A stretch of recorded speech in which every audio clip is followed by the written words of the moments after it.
मोदी जी घबराए हुए हैं। एप्स्टाइन फाइल्स में अभी और माल है, वो अभी रिलीज नहीं हुआ है। गाना गाते हो आज रपट जाए तो हमें ना उठाइयो, हमें जो उठाइयो तो तुम भी रपट जाइयो। एडवीना एंड नेहरू और किस तरह से भारत के पहले प्रधानमंत्री अय्याशी कर रहे थे। ऐसा लगा कि निर्वस्त्रीकरण चल रहा है लोकसभा के भीतर। उनके सांस्कृतिक कार्यक्रम किताबों में लिखे ऐसी ऐसी बातें लिखी कि जैसे वो पीली किताबें नहीं मिलती थी सड़क किनारे। आदमी अपने पुरखों की इज्जत ढक के रखता है, ये उन्हीं की चद्दर खिंचवा रहे। आप लोग भी वैलेंटाइन मना रहे थे क्या वहां लोकसभा में? ऐसा लग रहा था। कहां किससे पढ़ दिए बताइए राम राम कि मेरा 12 साल पुराना रिश्ता इनसे तब खत्म हो गया जब मैंने इनको किसी दूसरे के साथ देख लिया। ऐसी ऐसी बातें बता। अरे राम, भगत सिंह फांसी पे चल रहे और भैया बग्घी पे एडवीना के बगल में, बोले चलने दो। बोले चंद्रशेखर आजाद ने गोली मार ली, बोले मारने दो। बोले Edwina where are you come. वो तो खुला खुला बोलेंगे जो लिखा है क्या, फिर कान में रुई डाल दी भैया भैया एडवीना से कहते कि तुम्हें हमारी कसम तुम ही झंडा फहरा दो 15 अगस्त।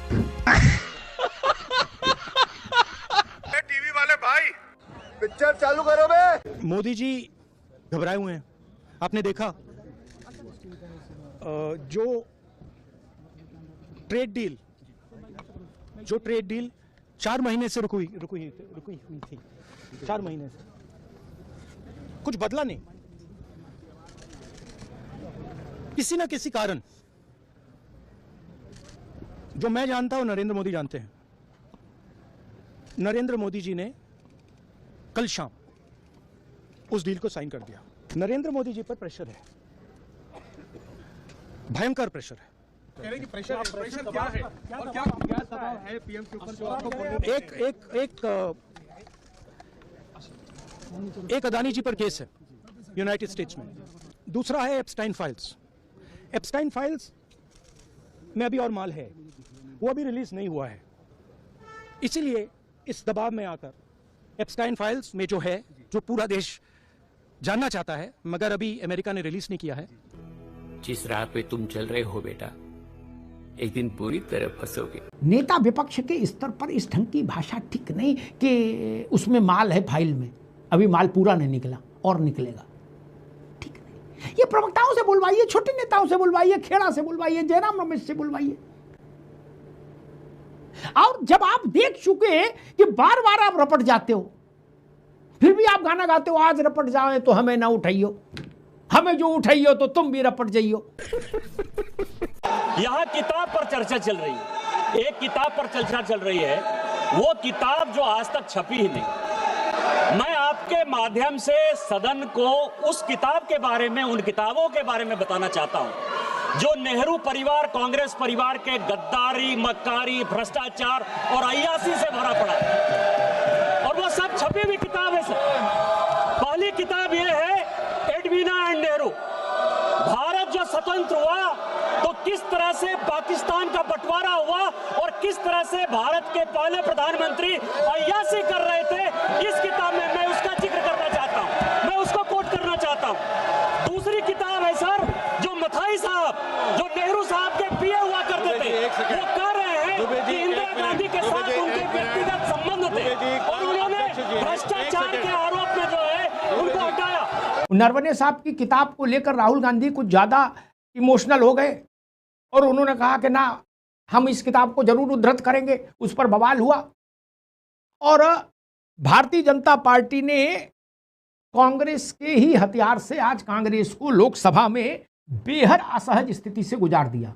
नेहरू और इंदिरा जी पर जितनी किताबें छपी, निशिकांत दुबे सब ले आए और उनमें ऐसे ऐसे प्रसंग जो सुने सो शर्मा जाए और सिर मुड़ नीचे कर ले। ऐसा लगा कि निर्वस्त्रीकरण चल रहा है लोकसभा के भीतर।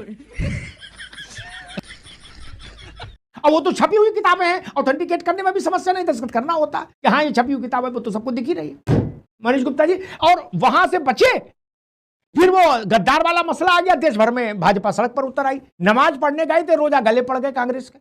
नरवणे साहब का वो कागज नहीं लाते तो ये सब बवाल नहीं फंसते। राहुल गांधी किस झोंक में रहते, काहे को बोल दिए गद्दार, और भाजपा उस मुद्दे को ले चली। अब दिल्ली से पंजाब तक दमचौरा मचा हुआ है, बोले आओ झेलो। ये आबैल मुझे मार वाली बात नहीं, मैंने बिट्टू से हाथ मिलाना था, मिला लिया, नहीं बिट्टू ने नहीं मिलाया, आप अपना हाथ पीछे कर लिए। ये गद्दार कहने की क्या जरूरत थी? क्या कांग्रेस और विशेष तौर पर राहुल जी भारतीय जनता पार्टी को थाली में सजा के मुद्दा देते हैं? अरविंद जी, अब वो ट्रंप पीछे छूट गए, अब मसला हो गया गद्दार और लेडी माउंटबेटन और नेहरू जी का संबंध, मथाई और इंदिरा जी का संबंध, धीरेन्द्र ब्रह्मचारी और इंदिरा जी का मसला, वो सब किताबों से पढ़ दिया आज भाजपा ने लोकसभा में,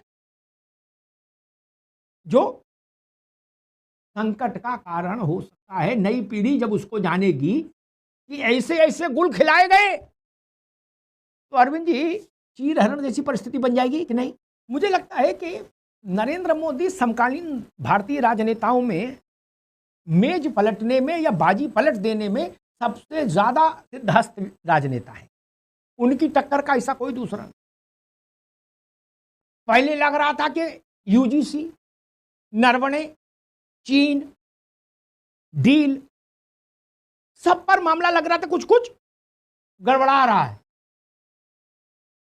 आज फिर भाजपा अपर हैंड पर खड़ी हो गई आकर, बोले आओ जी, और सड़क पर भाजपा और लोकसभा में मोदी जी खुद धो ही रहे हैं सबको इस वक्त। समझ गया मैं। वो सारे प्रसंग जो नहीं आने चाहिए, बताओ मतलब पुरखों की ऐसी ऐसी कारस्तानी आज उनने सुना दी निशिकांत दुबे ने किताबों से पढ़ पढ़ के, ये मतलब अच्छा नहीं लगता सुनना भी, क्या करें। ऐसे ऐसे सांस्कृतिक संबंध, उनके ऐसे ऐसे रस से भरे हुए किस्से किताबों में हैं। अरे राम, हमने पढ़ी किताबें, लेकिन हम तो कह भी नहीं सकते। लेकिन निशिकांत तो निशिकांत, उनने तो भैया सब खोल के रख दिया, क्योंकि किताब अगर प्रकाशित है तो पार्लियामेंट में उसको रख सकते हैं। जब हमको पता हो कि हमारे पुरखों के कुछ शब्द चित्र किताबों में बने हैं, तो हमें चुप रहना चाहिए, ज्यादा किताब को लेकर तो बवाली नहीं करना चाहिए कि इस किताब से कोट करूंगा कि उस किताब से। पता है वो भी किताबें बाजार में है यार, और जिनसे सिखों का ऐसा रिश्ता, मनमोहन सिंह को जिस डैमेज कंट्रोल के लिए प्रधानमंत्री बनाया कांग्रेस ने, कैसा प्रधानमंत्री रखा बना के, वो तो मनमोहन सिंह जानते, बनाया। उस सिख परिवार के, एक बड़े सिख परिवार के, बलिदानी सिख परिवार के व्यक्ति को आपने पार्लियामेंट के बाहर गद्दार कह दिया। मतलब ऐसा होता है कि भाई ठीक है, सावधानी हटी, दुर्घटना घटी, लेकिन ये तो बिना ही मतलब जानबूझ के दुर्घटना घटा रहे हैं अपने साथ। अब नई पीढ़ी से टैग कर दिया लोकसभा के माध्यम से निशिकांत दुबे ने, क्या मथई, एडविना, मां आनंदमयी और पद्मजा नायडू, धीरेन्द्र ब्रह्मचारी, ये नाम मैं क्यों ले रहा हूं, सब समझदार है, हम भी समझ रहे हो, तुम भी। अब उनके सांस्कृतिक कार्यक्रम उन किताबों में लिखे, मैं कुछ नहीं कह रहा, उनके सांस्कृतिक कार्यक्रम किताबों में लिखे, ऐसी ऐसी बातें लिखी कि जैसे वो पीली किताबें नहीं मिलती थी सड़क किनारे, हैं मस्त नाम वाली,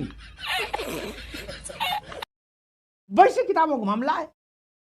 अब निशिकांत उन्होंने कहा आओ भैया झेलो, बाप दादा सब बदनाम हो रहे। अच्छा, अब नए पीढ़ी की रुचि, वरना नई पीढ़ी में आप बताओ, आपका बच्चा हो, हमारा बच्चा हो, अरविंद भाई का हो, क्या वो मथाई को क्यों जानेगा? मथाई उसके सिलेबस में तो है नहीं। वो पॉप सिंगर को जानेगा, मथाई को क्यों जाने? कौन है मथाई? अब रुचि बढ़ गई, बोले गुरु अगर कुछ इंटरेस्टिंग पढ़ना है तो मथाई खोजो, क्या मथाई को, और मथनी की तरह मत दो मथाई को। मथाई ने उसमें क्या क्या लिखा है, कसम भगवान की, क्या जहां काम कर रहा था अपने बॉस की बिटिया के लिए क्या क्या लिख गया, राम भजो। तौबा तौबा तौबा। ना ना ना ना, हो गया कांड। ऐसा काम क्यों कराए, क्यों कराए? आदमी अपने पुरखों की इज्जत ढक के रखता है, ये उन्हीं की चद्दर खिंचवा रहे। रत्नाकर सिंह जी, भाई आप लोग भी बड़े बवाली हो।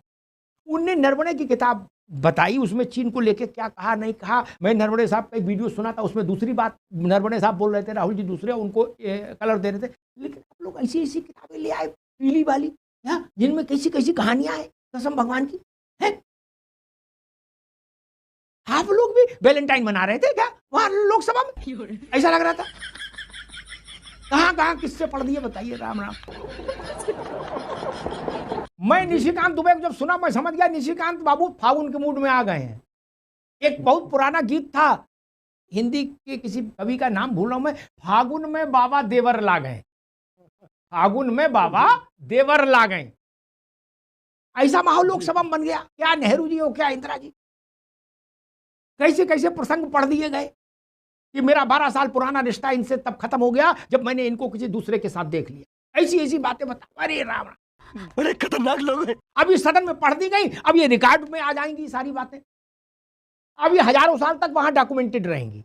सोचना ये चाहिए कि जब आप राजनीति में हैं तो ऐसी आप किसी अस्त्र का इस्तेमाल अगर कल करना चाह रहे हैं तो मैं सारे राजनेताओं को सलाह दूंगा, दुबे जी आज खूब चिंतन कर लीजिए कि मैं अगर कल ये अस्त्र चलाऊंगा तो इसके पाट में जो मेरा विरोधी अस्त्र चलाएगा उससे ऐसा तो नहीं कि मेरी लंगोट भी उतर जाए।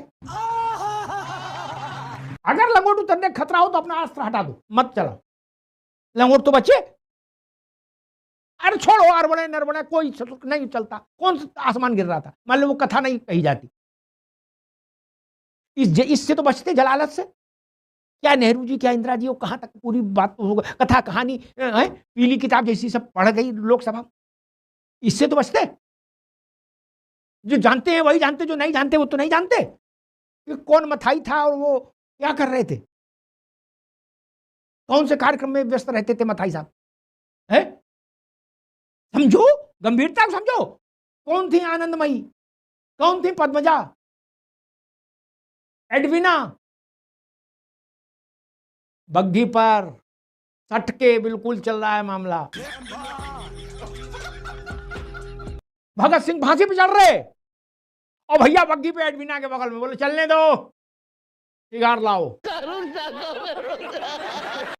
है? बोले चंद्रशेखर आजाद ने गोली मार ली, बोले मारने दो, बोले एडविना वेयर आर यू, कम।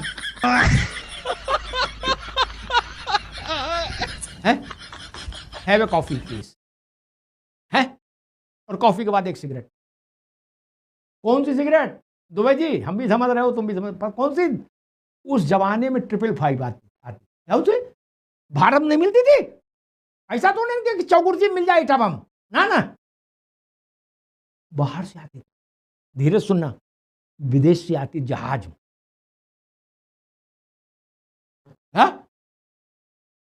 खुदीराम बिस्मिल, आजाद, भगत सिंह, बटुकेश्वर दत्त, हजारों लोग मां भारती के ऊपर प्राण निछावर कर दिए, तब ये दिन आया कि भारत आजाद।